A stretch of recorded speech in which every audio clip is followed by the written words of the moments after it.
बिस्मिल्लाहिर्रहमानिर्रहीम। अस्सलाम वालेकुम। I am Noman Khan and you are watching 121 only on Pak affairs. नाज़रीन इकराम, पाकिस्तान में पिछले दिनों से हम देख रहे हैं कि डॉलर्स की कीमतों में इजाफ़ा हो रहा है, महंगाई बढ़ रही है। हर आम व ख़ास शख्स की ज़ुबान पर यही अल्फाज है कि डॉलर्स की कीमत बढ़ रही है। ये डॉलर्स आखिर है क्या? क्या एक कौम के लिए किसी डॉलर में कमी आना ये एक कामयाबी की निशानी है या नहीं है? और इसके साथ साथ इस डॉलर्स की जो एक थ्योरी है वो आज हम समझने की कोशिश करेंगे। एक आम बंदे के लिए ये समझना बड़ा मुश्किल हो जाता है। हम हमेशा देखते हैं जब इकॉनमी की कोई बात होती है तो कोई आम बंदा उसको नहीं समझ सकता, लेकिन आज की इंटरव्यू में हम कोशिश करेंगे कि बड़े सिंपल तरीके से आपको समझाया जाए और आपको बताया जाए कि पाकिस्तान इस वक्त अगर एक ट्रैक पर है और हुकूमत की अपनी एक पॉइंट ऑफ व्यू है उनका, क्या उस पॉइंट ऑफ व्यू में वो बिल्कुल दुरुस्त है या नहीं है। डॉलर से लेकर महंगाई तक इन तमाम सवालात पर गुफ्तगू करने के लिए आज जो हमारे साथ शख्सियत मौजूद हैं, किसी तारुफ के मोहताज नहीं है। ये प्रोफेसर है इकनॉमिक्स के डॉक्टर जलील साहब और इसके साथ साथ पाइड में स्टेट बैंक के चेयर भी हैं। सर, आपको हम खुशामदीद कहते हैं। Thank you very much. सबसे पहले तो मुझे ये बताइए कि एक कौम के लिए या किसी स्टेट के लिए या मुल्क के लिए डॉलर बतौर इंडिकेटर, उसको आप एक पैमाने का ज़रिया बना सकते हैं कि ये आपकी कामयाबी का पैमाना है। जब डॉलर की कीमत 100 कर ले, 50 कर ले या 120 कर ले, जब कमी आती जाती है, तो क्या एक इंडिकेटर के तौर पर हम इसे देख सकते हैं? आइडियली नॉट और थ्योरेटिकली भी नॉट। ये बिल्कुल ऐसा नहीं है कि हम ये कहें कि ये एक बहुत बड़ा इंडिकेटर है। ये ऐसा नहीं है। ये अनफॉर्चुनेटली हुआ ये है पिछले कोई 2-3 दिहाइयों में ऐसा। उसमें हम सारे कसूरवार हैं। हम एकेडमिक्स भी कसूरवार हैं, हम पॉलिसी मेकर भी कसूरवार हैं, मीडिया वाले भी कसूरवार हैं कि हमने इसको जो है ना एक इंडिकेटर बना लिया है कि देखो जी आपका रुपया डेप्रिशिएट हो रहा है या अप्रिशिएट हो रहा है।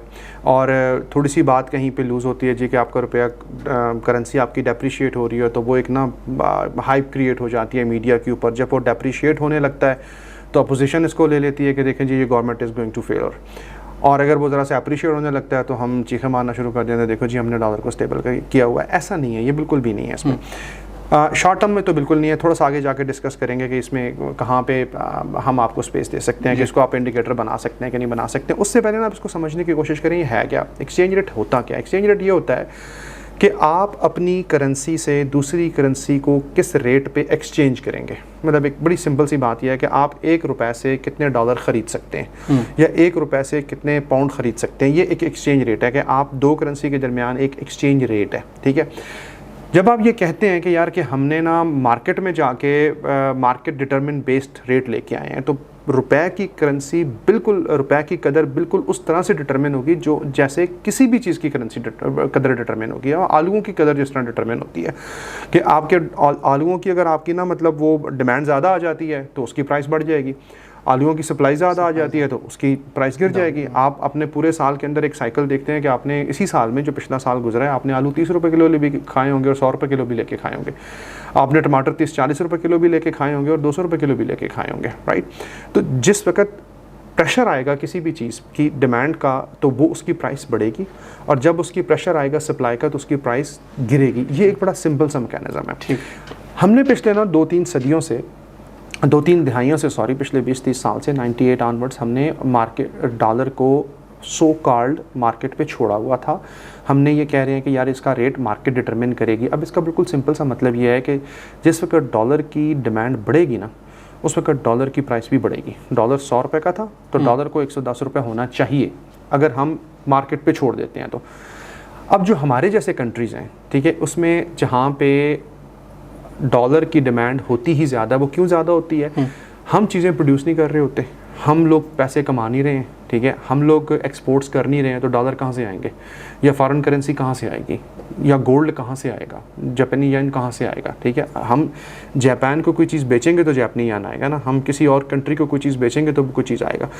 लेकिन जब हम इंपोर्ट कर रहे होते हैं तो हर वक्त हमें उस इंपोर्ट ख़रीदने के लिए, उस इंपोर्टेड गुड को ख़रीदने के लिए हमें डॉलर चाहिए। हमें ऑयल ख़रीदने के लिए डॉलर चाहिए, हमें गाड़ियाँ ख़रीदने के लिए डॉलर चाहिए। तो हमारा आउटफ्लो हमेशा ज़्यादा होता है। ये सिर्फ हमारा किस्सा नहीं है, पूरी दुनिया का किस्सा है। जहाँ भी डेवलपिंग कंट्रीज़ है जहाँ पे एक्सपोर्ट्स आपकी इंपोर्ट से कम है वहाँ पे प्रॉब्लम है ये वाली, ठीक है। तो अगर आप इसको मार्केट पे छोड़ते हैं तो ये डेप्रिशिएट होगा ही होगा, इसने होना ही होना है। ठीक है, इसमें ये कोई ऐसा किसी की गलती नहीं है, किसी का गुनाह नहीं है, किसी को कुछ नहीं है, इसने होना ही होना, ये हमारे फंडामेंटल्स हमें बता रहे हैं। गलती तब है कि जिस वक्त आप इसकी आर्टिफिशियल प्राइस फिक्स करने की कोशिश करते हैं। अब वो कैसे कोशिश करते हैं? वो ये करते हैं कि जैसे कि स्टेट बैंक का काम है कि वो मार्केट में एक अनसर्टेनिटी को ना डेवलप होने दे। स्टेट बैंक का, सेंट्रल बैंक का काम है, किसी भी सेंट्रल बैंक का, ना the state bank of Pakistan, किसी भी सेंट्रल बैंक का ये काम है कि वो उसको अनसर्टेनिटी ना होने दे। फिर वो क्या करता है कि जैसे कि कहता है यार कि डॉलर की डिमांड बहुत ज़्यादा हो गई है ना, तो वो अपने पॉकेट से डॉलर सेल करना शुरू करता है मार्केट में। ठीक है, वो मार्केट में डॉलर सेल करता है। अच्छा, वो अब हो क्या रहा होता है मार्केट में, फॉरेन एक्सचेंज मार्केट में क्या हो रहा होता है, डॉलर ख़रीदे और बेचे जा रहे होते हैं अपनी ज़रूरत के लिए। जो एक्सपोर्टर है वो बाहर से डॉलर कमा के लेके आएगा, वो मार्केट में बेच रहा होगा, क्योंकि उसने पाकिस्तान में अब इस्तेमाल करने, उसने अपने मज़दूरों को वेजेस देनी है, अपनी चीज़ें देनी है, तो उसका डॉलर तो किसी काम का नहीं है ना, उसने उसे रुपये में लिक्विडेट कराना है।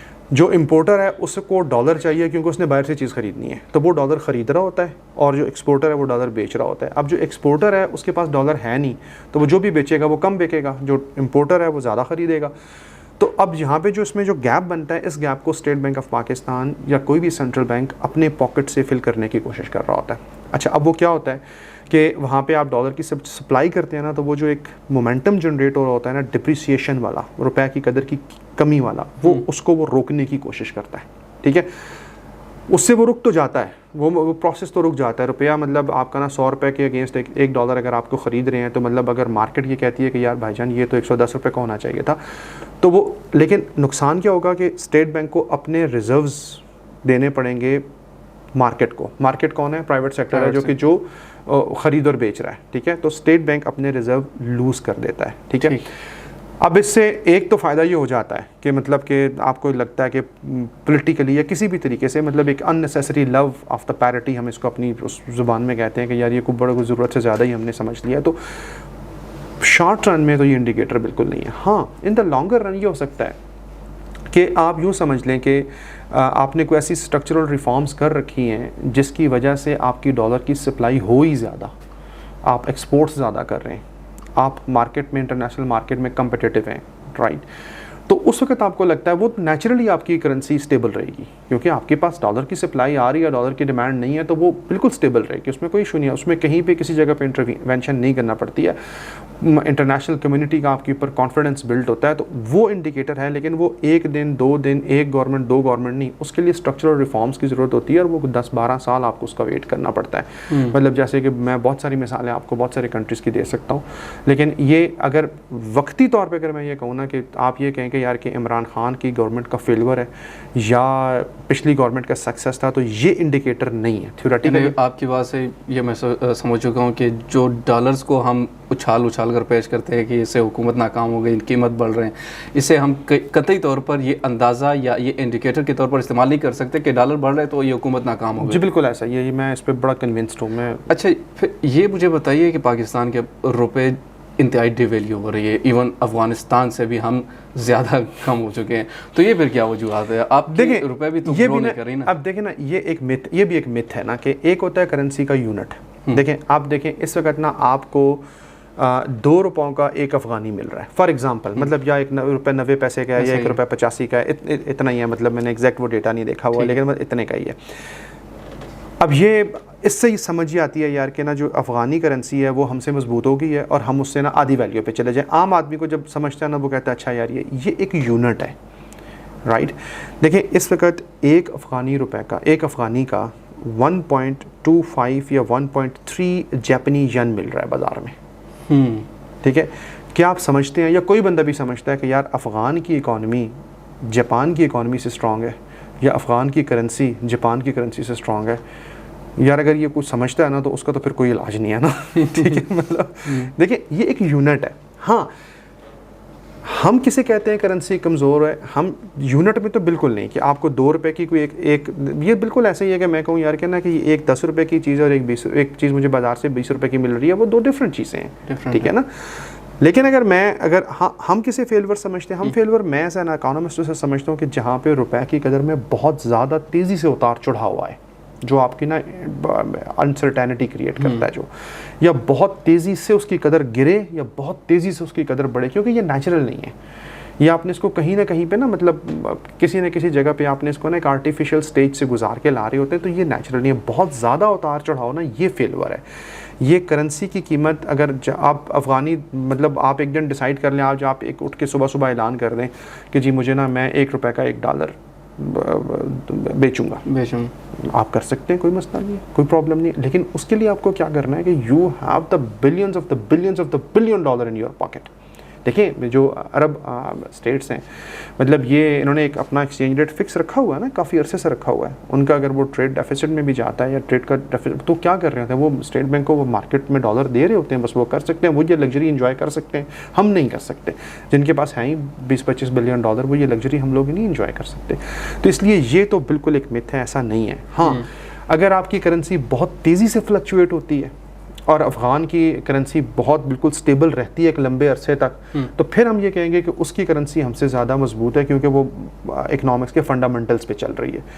और हमारी बहुत तेज़ी से वोलेटाइल है, बहुत बड़े बड़े नंबर्स में, आज 160 का, कल 180 पे चला जाए, परसों 210 पे चला जाए, परसों 250 पे चला जाए, तो ये क्राइसिस है। ₹2 का एक अफ़गानी आना ये क्राइसिस नहीं है, इससे बिल्कुल इसको हमें समझ लेना चाहिए।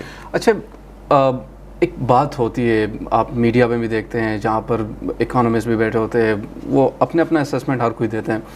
वो ये फरमाते हैं कि नून लीग का जो दौर था, प्रीवियस गवर्नमेंट थी, ₹100 का डॉलर मिलता था, आज 170 तक पहुँच चुका है और ये भी ख्याल किया जा रहा है कि आगे भी जाएगा।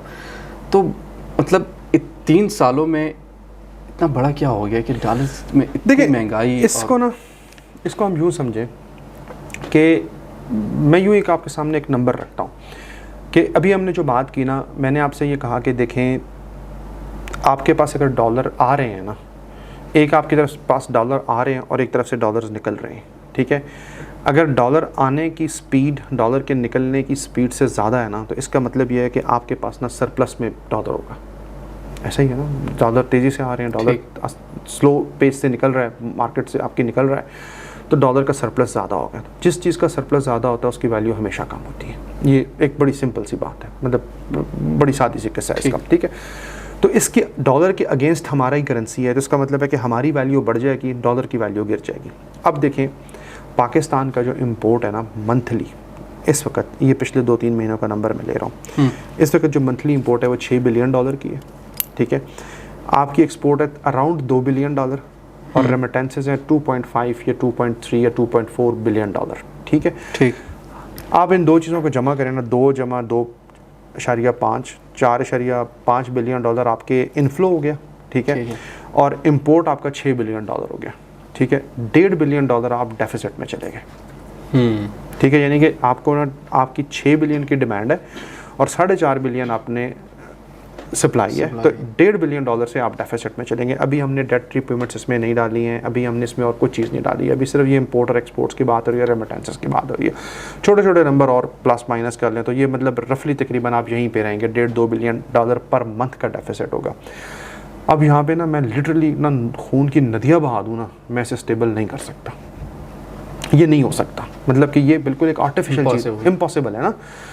फिर मैं क्या करूँगा, मुझे इस $1.5 बिलियन का गैप फिल करना है थ्रू आर्टिफिशियल तरीके से, अगर मुझे एक्सचेंज रेट इधर ही रखना है तो, ठीक है। आर्टिफिशियल तरीका कैसे होता है? मैं बता रहा हूँ।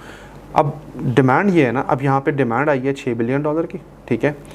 सप्लाई आई है 4.5 बिलियन की, ठीक है। अब ना मार्केट में ना ट्रेडिंग हो रही है, आप जिस भी किसी बैंक की उसमें ट्रेजरी में चले जाएं, हर बैंक का ना एक डिपार्टमेंट होता है जो उसका हेडक्वार्टर होता है, वहाँ पे एक ट्रेजरी बनी होती है, राइट। स्टेट बैंक की एक अपनी ट्रेजरी है, HBL की अपनी ट्रेजरी है, नेशनल बैंक की अपनी ट्रेजरी है, अलाइड बैंक की अपनी ट्रेजरी है, और इस तरह और जो प्राइमरी डीलर्स हैं डॉलर्स की, वो उनकी अपनी ट्रेजरी है। वहाँ पे ना बाकायदा बिडिंग हो रही होती है कि जी मुझे ना इस रेट पे मैं बेच रहा हूँ, इस रेट पे मैं ख़रीद रहा हूँ, ठीक है। जब अनड्यू डिमांड, सुबह दफ्तर खुलता है ना स्टेट बैंक ऑफ पाकिस्तान का, तो वो जब देखता है यार डिमांड जो है ना इस वक्त $6 बिलियन की और सप्लाई $4.5 बिलियन की है, तो अब इस वक्त ना एक्सचेंज रेट डेप्रीशिएट होना शुरू होगा। तो वो क्या करता है कि ना वो जिस वक्त ना वो सेलिंग वाली जो जहाँ पे जिस रेट पे डॉलर सेल हो रहा होता है ना, वो उस ट्रांजैक्शन को हिट कर रहा होता है, ठीक है। मुझे मतलब वहाँ पे 2 रेट चल रहे हैं, एक बाइंग का और सेलिंग का। स्टेट बैंक क्या करेगा, तो वो कहेगा अच्छा मैं इस रेट पे सेल करता हूँ। वो जब सेल करेगा ना, तो उसके अगेंस्ट उसे रुपया उसके अकाउंट में आ जाएगा, डॉलर दूसरे वाले अकाउंट में चला जाएगा, ठीक है। अच्छा, वो जो दूसरा बंदा है ना, उसने देखा अच्छा मैंने ख़रीद लिया, वो इसको सेल करने की कोशिश करेगा, ठीक है। अब वो होते होते ना ये ऐसा ना ये स्पाइरल ट्रेजरी के अंदर चलेगा, तो वहाँ पे एक नज़र आएगा कि यार कि डॉलर की ना सेलिंग स्टार्ट हो गई है। जब डॉलर की सेलिंग स्टार्ट हुई है तो उससे क्या हुआ कि आपके पास उसमें ना डॉलर की सप्लाई ज़रा ज़्यादा बढ़ जाती है। अब यहाँ पे दो चीज़ें होंगी, एक तो स्टेट बैंक की या सेंट्रल बैंक की उससे रिजर्व से डॉलर ज़रा से माइनस हो गए, दूसरा एक सेंटिमेंट भी जनरेट हो गया कि यार कि स्टेट बैंक या सेंट्रल बैंक इज़ इंटरवीनिंग। इसका मतलब है कि अब ना ये रुपए की कदर मज़ीद डेप्रिशिएट नहीं होगी, तो वहाँ पे एक्सपेक्टेशन भी काम कर रही होती है ना, अच्छा ये और डेप्रिशिएट नहीं हो रहा, तब ना ज़रा मैं अपनी ट्रेडिंग बंद कर देता हूँ, ठीक है। ये इसको हम कह रहे हैं कि ये आर्टिफिशियल है, क्योंकि सेंट्रल बैंक को नहीं चाहिए था यहाँ पे इंटरवीन करें, लेकिन सेंट्रल बैंक ने उस रुपए की पैरिटी को सेव करने के लिए इंटरवेंशन की है। तो इसको हम कह रहे हैं कि ये आर्टिफिशियल है, ठीक है, कि उसने कहीं से उसे एक इंडिकेशन उसने लिया हुआ है, ये एडवाइस लिया हुआ है यार कि 100 रुपये से नीचे नहीं जाने देना मैंने इसको, 100 रुपये से ऊपर नहीं जाएगा ये, ठीक है। 100 से 101 रुपये नहीं होगा। तो जिस वक्त तक वो 100 रुपये को मेंटेन नहीं करेगा, उस टाइम तक वो अपने डॉलर सेल करता रहेगा, ठीक है।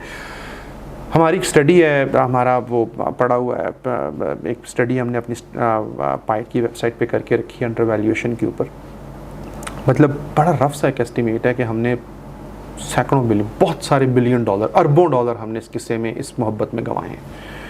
मतलब ये उसमें नंबर मैंने दिया था 1992 से लेके हमने एक वो डेटा हमने कलेक्ट करना शुरू किया था, और वो हमने जितना भी हमने किया था तकरीबन 112 billion dollar, very rough estimate. मतलब इससे बहुत ज़्यादा हो सकते, इससे ज़्यादा हो सकते हैं, इससे कम अभी जो अभी किसी ने भी कैलकुलेट किया 1.2 बिलियन डॉलर पिछले 2 महीनों में। तो ये अगर 10, 12, 15 सालों से वो उठा के देखें तो हमने तकरीबन 100 बिलियन डॉलर के आगे पीछे हमने मार्केट को दिए हैं। मतलब हमने पैरिटी उन जो टेन्योर है, वो पिछला टेन्योर, डार्सा वाला टेन्योर, मतलब हमने उस डॉलर को 100 रुपये पे रखा जस्ट फॉर द सेक इस पॉपुलैरिटी के लिए कि जी हमने डॉलर को बड़ा स्टेबलाइज, क्योंकि ये नंबर मार्केट में बिकता है ना, ये पब्लिक में बिकता है यार कि डॉलर 100 रुपये का है, ठीक है ना। मतलब पब्लिक में ये तो नहीं बिकता कि रिजर्व्स कितने, पब्लिक में ये तो नहीं बिकता कि यार कि हमने कितने में, वो अगला बंदा सवाल पूछता है अच्छा फिर ये हैं किसके लिए अगर तुमने लगाने नहीं है, तो ये तो नहीं पता इसकी कॉस्ट क्या है। आपने 2013 से लेकर 2018 तक कंटिन्यूसली सेल किया, और होते होते जैसे कि 2018 आया और आपके पास डॉलर्स ख़त्म हो चुके थे, तो ultimately you have to go to IMF।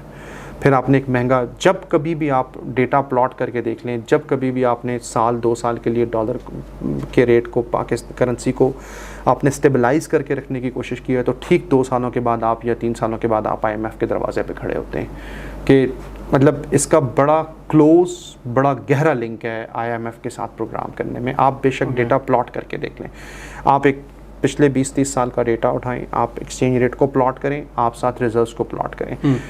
जहाँ कहीं 2 साल में आपने देखा ना कि यार कि डॉलर बिल्कुल सीधा रहा है, ठीक है, और उसके बाद आप ठक तीसरे चौथे साल आप IMF के पास बैठे होंगे, ठीक है। मैं बड़ा इस पर कन्विंस्ड हूँ, आप प्लॉट करके देख लें। मतलब ये कोई दूर की बात है नहीं, स्टेट बैंक की वेबसाइट पे सारे डेटा सेट्स पड़े हुए हैं, आप वहाँ से उठाएं, आप प्लॉट करके देख लें। अगर आपने डॉलर को स्टेबलाइज़ करना है तो आप जैसे मर्जी कर लें, जो मर्ज़ी कर लें, आपको अपना एक्सटर्नल अकाउंट डेवलप करना होगा। वो क्या है कि आपने अपने एक्सपोर्ट्स को बढ़ाना है, अपनी इंपोर्ट्स को कम करना है, आपने FDI को लेके आना है, ठीक है। और वो 1 दिन, 2 दिन, 4 दिन, 10 दिन, 2 महीने, 2 साल का काम नहीं है। उसके लिए आपको बड़े लंबे अरसे तक एफर्ट करनी है, जिस तरह के साउथ कोरिया ने किया, जिस तरह के चाइना ने किया। साउथ कोरिया ने 1964 से एफर्ट स्टार्ट किए, तब जाके वो 1990 में आके इस पोजीशन में हुए थे। चाइना ने 1978 में ये काम शुरू किया, तब 2002 या 2004-05 में जाके चाइना का नाम बनना शुरू हुआ था। साथ एक और आप काम बड़े मज़े का करते हैं जी, जैसे कि आप ये आर्टिफिशियली इसको मैनेज कर रहे होते हैं। आप कर क्या रहे होते हैं कि आप अपनी एक्सपोर्ट्स को महंगा कर रहे होते हैं और इंपोर्ट्स को सस्ता कर रहे होते हैं। देखिए एक चीज़ है, मैं डॉलर 100 रुपये का था, डॉलर को 120-130 रुपये का होना चाहिए, तो इसका मतलब ये है कि मैं अपनी चीज़ मार्केट में जाके 120 रुपये की बेच रहा हूँ, जो कि 100 रुपये की बिकनी चाहिए थे, और उनकी जो 120 रुपये वाली चीज़ है वो मैं 100 रुपये की ख़रीद रहा हूँ, ठीक है, मैं सस्ती ख़रीद रहा हूँ, ठीक है। चाइना इमर्ज हो रहा था इस सारे किस्से में, मतलब पिछले 15-20 साल में उसने ना एक मास लेवल पे प्रोडक्शन की, बेतहाशी प्रोडक्शन की, और वो सस्ती प्रोडक्शन की। वो उस एक्सचेंज रेट के किस्से में आके हमें और भी सस्ती लगी, और हमारी लोकल इंडस्ट्री बिल्कुल बैठ गई। मतलब हम बहुत छोटे होते थे, आपको याद होगा, आपको नहीं याद होगा, एक चंदा बैटरी सेल आया करता था, और एक 555 का बैटरी, 555 कभी नाम सुना आपने? आपने कभी सुना कि ये वो किधर गए हैं? वो एवापोरेट हो गई हैं वो इंडस्ट्रीज़। हालांकि वो उसकी नेशनल टीवी पे और प्राइम टाइम पे उसकी ऐड चला करती थी। जिस चीज़ की नेशनल टीवी पे और प्राइम टाइम पे जिसकी ऐड चले, इसका मतलब है वो बहुत बड़ी इंडस्ट्री होगी ना। इसी तरह बहुत सारे पेन, बहुत सारे पेंसिल्स, बहुत सारी हमारी और छोटी छोटी लोकल इंडस्ट्री जिसने बहुत सारी एम्प्लॉयमेंट एब्जॉर्ब की हुई थी, वो बिल्कुल वो होगी। और हम चाइना की एक सैटेलाइट इकोनॉमी बन के रह गए कि चाइना बनाएगा और हम बेचेंगे। तो मतलब आर्टिफिशली से एक तो मज़ा आपको मिलता है, मतलब कि जी वो देखें आप तकरीर खड़े होके बड़े मजे की कर रहे, पब्लिक बिक जाता है ना।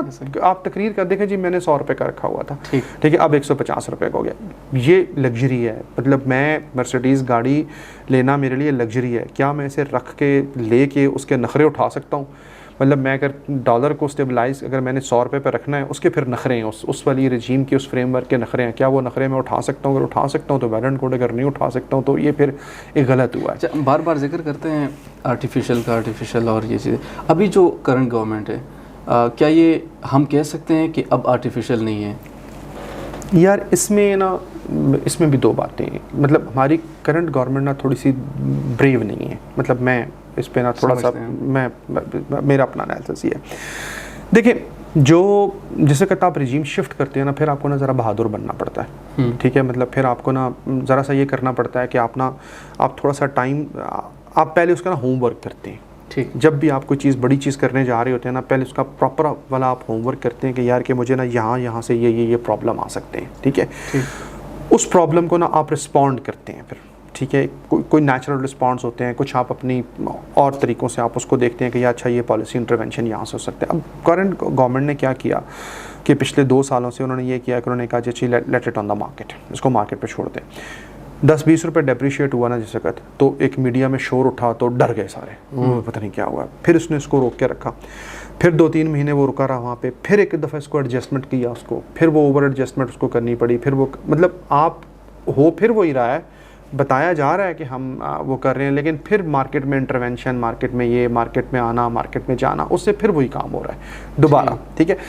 ये तो एक बात है। दूसरी बात ये थोड़ा सा अनफॉर्चुनेट भी रहा है इसके साथ। देखें, जैसे कहते हैं आप कोई बड़ी पॉलिसी अपनाते हैं ना, तो उसके साथ आपको ना अलाइड पॉलिसीज़ भी साथ अपनानी चाहिए, ठीक है। मतलब सिंपली ये नहीं है कि मतलब मैं अगर जिम जाना शुरू कर दूं मसल्स डेवलप करने के लिए, तो सिर्फ मैंने वज़न उठा के नहीं ऐसे करना, मैंने और बहुत सारी चीज़ें करनी है ना उसके साथ। मतलब वो एक बड़ा पूरा हॉलिस्टिक चल रहा प्लान होता है, उस पर चल रहे होते हैं, ठीक है।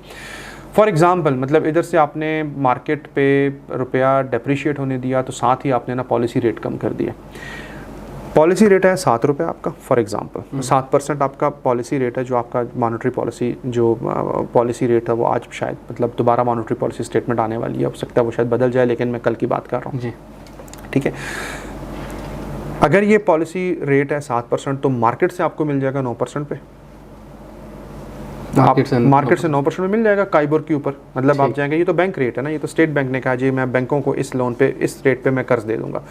आप मार्केट में गए, आपने कहा जी कि अच्छा मुझे किस रेट पे लोन मिलेगा, उसने कहा जी 9% पे हम आपको दे देंगे। आप कैलकुलेट करते हैं कि यार मैं 2 महीनों के लिए यहाँ से लोन ले लूँ, ठीक है, मुझे यहाँ से 2% इसको पे करना पड़ेगा। साथ ही मैं देखूँ करेंसी डेप्रीशिएट हो रही है 12%, 10%, 2 महीनों में 8%, 2 महीनों में। लोगों का इल्म बड़ा है ना, मतलब वो जो ये काम करते हैं उन्होंने बहुत कुछ कैलकुलेट किया होता है, ठीक है। वो क्या करेगा कि उसको कन्वर्ट करेगा डॉलर में, डॉलर ख़रीद लेगा, रुपया डेप्रीशिएट होगा 12% वो कमाएगा, वहाँ से वो दोबारा उसको रुपयों में कन्वर्ट करेगा, 2% से पकड़ाएगा, 10% अपने बचा लेगा। तो आपको जो बेनिफिट उठाना चाहिए था वो बेनिफिट आपने नहीं उठाया, ठीक है। आपको ना पूरा एक वो कोविड आ गया, तो कोविड की वजह से आपको इसको पॉलिसी रेट कम करना पड़ा, थोड़ा सा अनफॉर्चुनेट भी रहा है। जिससे कि आप इस तरह की पॉलिसीज़ बना रहे होते हैं ना, मतलब एक आप रिजीम शिफ्ट आपने पिछले 5, 6, 7, 8 साल की आपने कहा यार आर्टिफिशियली किया, मैं इसको मार्केट पे छोड़ूंगा, फिर आपको इसको थोड़ा सा इसको वेट करना चाहिए था। मतलब स्टेट बैंक का ना इसमें ना एक और लाइन भी है कि स्टेट बैंक का काम ये है कि वो अनसर्टेनिटी को थोड़ा सा ना बनने दे, ना बिल्ड होने दे, वो थोड़ी सी ना इंटरवेंशन करे, ठीक, थोड़ी सी इंटरवेंशन करे, इस तरह से इंटरवेंशन करे जिस तरह ना बड़ा आदमी कहता है ना मैं मौजूद हूँ तरह हौसले के साथ, ठीक है ना। मतलब थोड़ी सी इंटरवेंशन करे, लेकिन उसका रुख को ना चेंज होने दे। मतलब डेप्रीशिएट हो रहा है ना, तो उसको डेप्रीशिएट होने दे, डेप्रीशिएट से अप्रिशिएट दोबारा, रुख ना चेंज हो जाए। आप देखें पिछले साल इस वक्त डॉलर 170 रुपये का था, आज भी 170 रुपये का है, मतलब आज अच्छा, पिछले साल इन्हीं दिनों में 168-170 रुपये पे बिका ना अगस्त के एंड पे, तो आज भी अगस्त के एंड पे 168 रुपये बिक रहा था। ठीक है, बीच में साल में क्या हुआ कि कोविड आ गया, पूरी दुनिया बंद होगी, हज उम्रा आपका बंद हो गया, आपके डॉलर की डिमांड कम होगी। जब डॉलर की डिमांड कम होगी, सप्लाई आपकी ज़रा डॉलर की बेहतर होगी, आप सरप्लस में चलना शुरू हो गया, करंट अकाउंट के सरप्लस में रुपया अप्रिशिएट होना शुरू हो गया। जब वो अप्रिशिएट होना शुरू हो गया, आपने मार्केट को मैसेज दिया कि जी देखें हम ना अब ये गवर्नर साहब ने, स्टेट बैंक के गवर्नर ने कहा था कि ये रुपया दोनों तरफ मूव कर सकता है, अप्रिशिएट भी हो सकता है, that was a good policy. लेकिन वहाँ पे ना आपने 168 से 151 पे आने दिया, और अब वो लोगों ने कहीं भी नहीं कोट किया, या मतलब गवर्नमेंट इसको सेल नहीं कर सकी। तो अब वो फिर 151 से जब 170 पे गया तो फिर चीखें निकलने शुरू हो गई। तो मतलब कहने का मतलब ये है कि जब आपने ये बात की ना कि आर्टिफिशली जैसे किताब है कि अब ये गवर्नमेंट अच्छी है कि नहीं अच्छी है, तो मेरा ये ख्याल है कि गवर्नमेंट को स्टेट बैंक को या गवर्नमेंट को थोड़ा सा हौसला करना चाहिए, इसको डेप्रिशिएट होने देना चाहिए। ठीक, अच्छा फाइनल क्वेश्चन मेरा आपसे है, क्योंकि टाइम भी ख़त्म हो रहा है, तो मुझे ये बताइए, अपनी असेसमेंट भी दीजिए इस हवाले से कि डॉलर किस हद तक जाएगा आपके अपने ख्याल में, और दूसरा मुझे साथ में ये बताइए कि अभी जो पाकिस्तान की इकानमी है क्या वो सही ट्रैक पर है या नहीं है। यार देखो, इसमें ना दो तीन बातें हैं। हम डॉलर को ना डेप्रिशिएट क्यों नहीं होने देते हैं। एक तो हमारा कल्चर है, हमें इश्क लग गया कि हमें ना कि मतलब कि हमने डॉलर को, हमने रुपए को डेप्रिशिएट नहीं होने देना है। एक तो हमारा ये कल्चर बन गया ना, हमने मतलब पिछले 20-30 साल से हमने ना यही कमाया है कि यार कि जी हमारा इसी के साथ, हमने ये बड़े मज़े की चीज़ है। दूसरा जो हमारा प्रॉब्लम है हमें एक फ़ियर है फ्लोट करने का कि यार कि इससे हमारा ना इन्फ्लेशन के ऊपर बहुत ज़्यादा इम्पैक्ट पड़ेगा। ठीक है, इस वजह से हम डॉलर को डेप्रिशिएट नहीं होने देना चाहिए। जो सेलिंग होती है ना वो ये होती है, हमारी ना मार्केट्स वर्क नहीं कर रही हैं। हमारी प्राइसेस कैसे डिटरमिन होती हैं, हमारी जो कंज्यूमर बास्केट है ना, एक आम आदमी की बास्केट है, वो है तकरीबन 30% इंपोर्टेड गुड्स है, उसमें 70% डोमेस्टिक गुड्स हैं। लेकिन जो डोमेस्टिक गुड्स की जो प्राइस डिटरमिन हो रही है ना, वो मार्केट बेस्ड नहीं हो रही है, वो इंटरनेशनल चीज़ को देख के हो रही है। अच्छा, ठीक है ना, मतलब मैंने एक ना मतलब ये किताब है ना, ये मुझे बाहर से अगर 1000 रुपये की मिलती है, ठीक है, और मुझे ना मार्केट में से ना लोकल मार्केट में अगर यही चीज़ 500 रुपये की मिलती है, अगर इंटरनेशनल मार्केट में ये 1200 होगी, तो मैं फ़ौरन जो है ना अपना मार्जिन सेटल करके ना 500 से 700 रुपये पे ले जाऊँगा।